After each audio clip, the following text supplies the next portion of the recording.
Good morning, everybody. I think it's nearly afternoon. It's an absolute pleasure to be here in Alone's offices, premises, and to see exactly. Sean tells me you all work really hard, and now I know you do.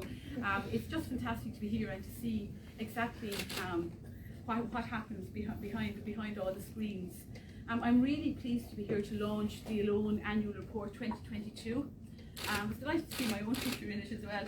And I would like to acknowledge and thank Sean, Chief Executive, and the board, the leadership team, and of course the staff, the volunteers, for the daily support they provide to an ageing Ireland. Alone is an organisation, I'm preaching now to the converted, but Alone is an organisation that inspires thousands of volunteers, supports training needs in the community, and actively collaborates with local organisations with the overall objective of improving the health and well-being of older people. Alone is a key leader and a pillar within communities. Alone has rapidly responded to an ageing Ireland through the provision of practical supports, housing supports and assistive technologies, and through the befriending telephone support and social prescribing services. Just a little bit on the befriending. I'm very much aware of the befriending supports that's provided between Waterford and South Tipperary. And I have to say, I was really struck that day by the volunteers that attend, that give up their time a couple of days a week, a couple of mornings, a couple of afternoons. But I was also really struck by the system that's in place, that if they didn't get an answer that particular day, they would go back again, and they would go back the third time. And when they didn't get an answer on the third particular day, that they would flag it. So whether it was a public health nurse or whether it was a family relative. And I just think having that connection, because I always say this, you can be in the busiest street in Dublin, or you can be in the Cumra Mountains, where I come from, that particular area, in a rural area, and you can still be lonely, and you can still be living in isolation. You don't have to be in a rural area to be living in isolation. And I do think the befriending telephone supports, I think, is absolutely massive. Also the social prescribing services. Social prescribing has just taken off. I was recently at an event in Waterford again, in the Central Library, and these were people that just didn't have that connection with their community, and they got involved in social prescribing, and they produced the most fantastic artwork that you've ever seen, and it was on display in the library. And the fact that they felt involved, they felt connected, and that's all people want. It's that connection. The data in Alone's annual report is testimony to this.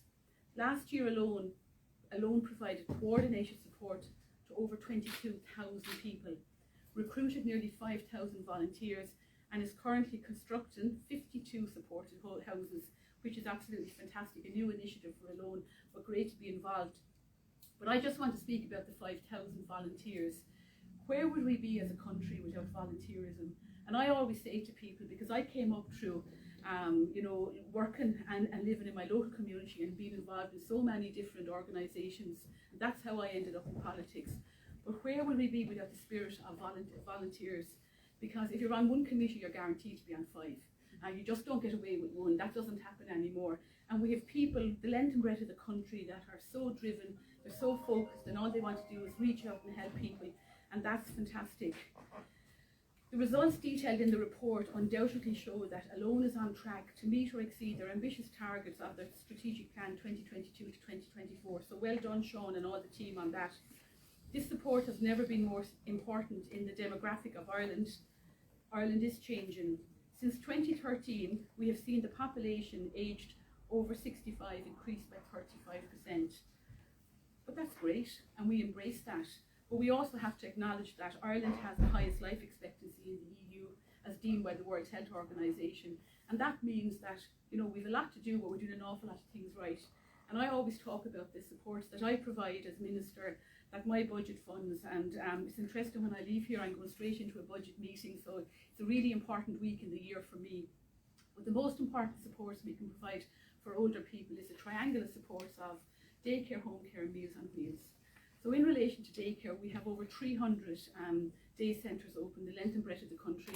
During COVID, we took that opportunity to do a risk assessment of each day centre to know where they appropriate from infection prevention and control measures, were they fit for purpose, had they hot running water in the bathroom, simple things like that. And we have over 300 open now. We're at 93%. We've a few more to get to. Any of the ones that are not opened are part of community nursing units, and there's issues in relation to infection prevention and control, COVID, still ongoing. On Friday of this week, I'm travelling to Mallow to open our 49th dementia-specific day centre in the country, working with the Alzheimer's Society of Ireland, and that's really massive. That's something that we weren't able to do before, and having dementia supports for people in their own community is hugely important. So that's the daycare part of it. The home care part is massive. So my budget this year for home care is 723 million. And as you will be aware, you know, where we're challenged. So today as I stand here, 54,000 people are receiving home care. But we have a waiting list at the moment where we have 3,000 people with a partial package. They have Monday to Friday, but they may not have the weekends. And then we have about another 3,200 people that have no supports. They are funded, but we don't have those workers to do it. So while I was delighted to work with the HSE and the private providers this year, we have a new tender in place, and the new tender means that every person working for a private company will receive the living wage, and they will also receive travel time of $2.99 an hour if appropriate. Now that's something we never had before, and the living wage is at 13.10 when we negotiated.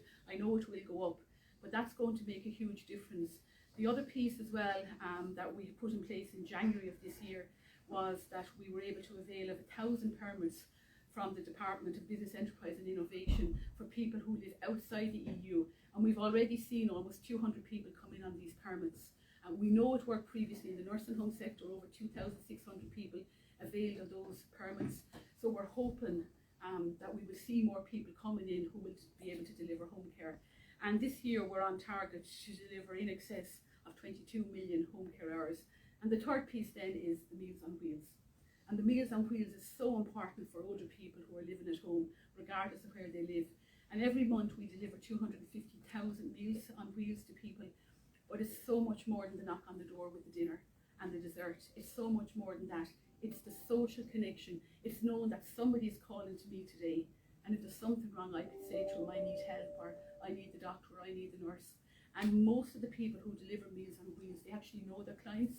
They get to know them really, really well. So I suppose as an ageing population, it brings opportunities not only for older people and their families, but also for societies. And we know that each day older people contribute in many ways to their families and their communities across Ireland. And I'm very much aware as I visit day centres, I meet people, Men's Sheds organisation, active retirement groups, as I meet all these people, you know, people are back engaging, which is great, but there's a cohort of people who are not. And Sean, I listened to you this morning on Morning Ireland. I was doing the school run at the time, and all the way down in Waterford, and I was conscious of the piece when you spoke about loneliness. And statistics I got earlier in the year showed that 40% of people who previously went to Mass, and I'm using Mass because it doesn't matter whatever your religious persuasion is, they're the figures I have, 40% of people who previously went to Mass before COVID have not returned. And these are older people who are just finding it hard to take that step outside the door again.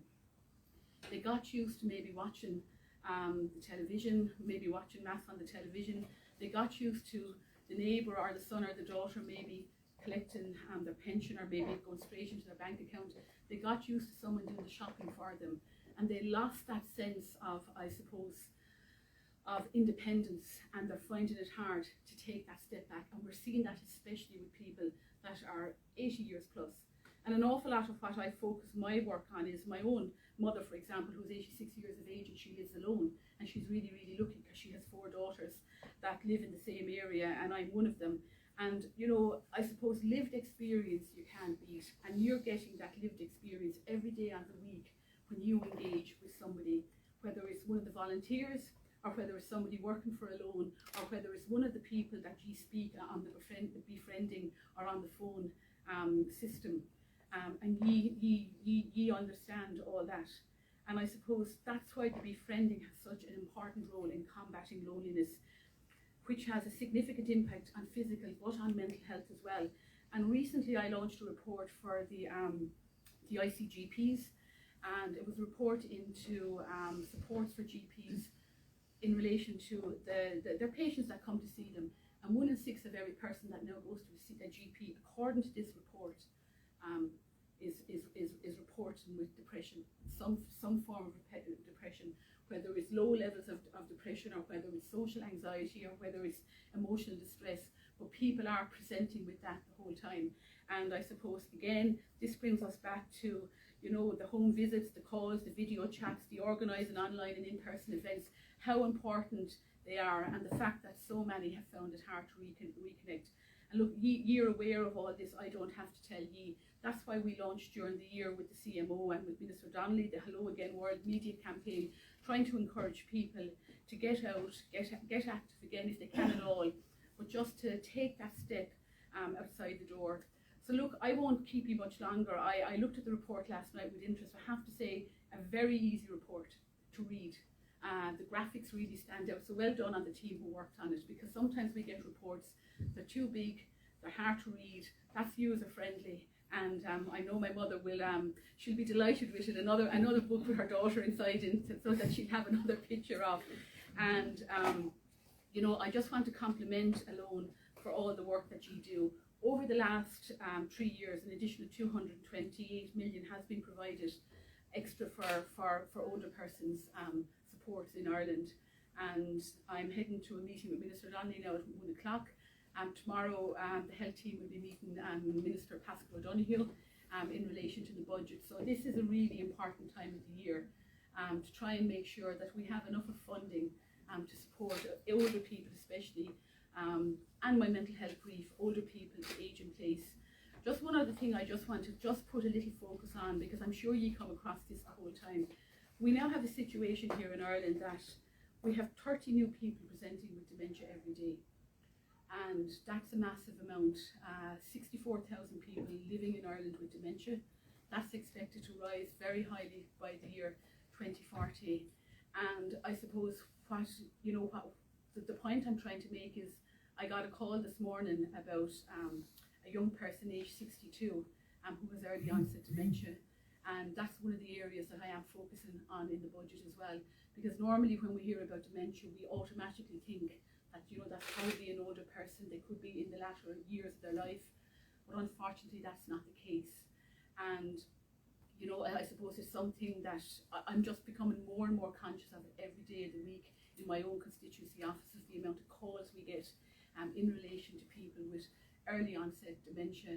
And I suppose just to be conscious of it when you are engaging with older people, because sometimes the symptoms can be missed, because people can do really, really well with long-term memory and really, really poorly with short-term memory. And whether you say to them, maybe did you take your medication or did you eat today? And they might say they did and they may not have. And I suppose we just wanted to flag that point today. We're seeing more and more people presenting with dementia, and in your line of work and your engagement constantly with older people, I just wanted to mention that. We have a great team of 29 dementia advisors in length and breadth of the country that are on the ground working with the Alzheimer's Society, and they engage with people. And you know what struck me today when I had that conversation coming up in the car was the person was in denial because of the stigma associated with dementia. And you know, I, as minister with the last 3 years, I suppose an awful lot of the work I have done was trying to reduce the stigma in relation to mental health. And to hear the word stigma in relation to dementia, I had thought we had kind of got over it, got over the hump, but unfortunately we haven't. And so still lots to do. But look, thank you again for the very good relationship that we have.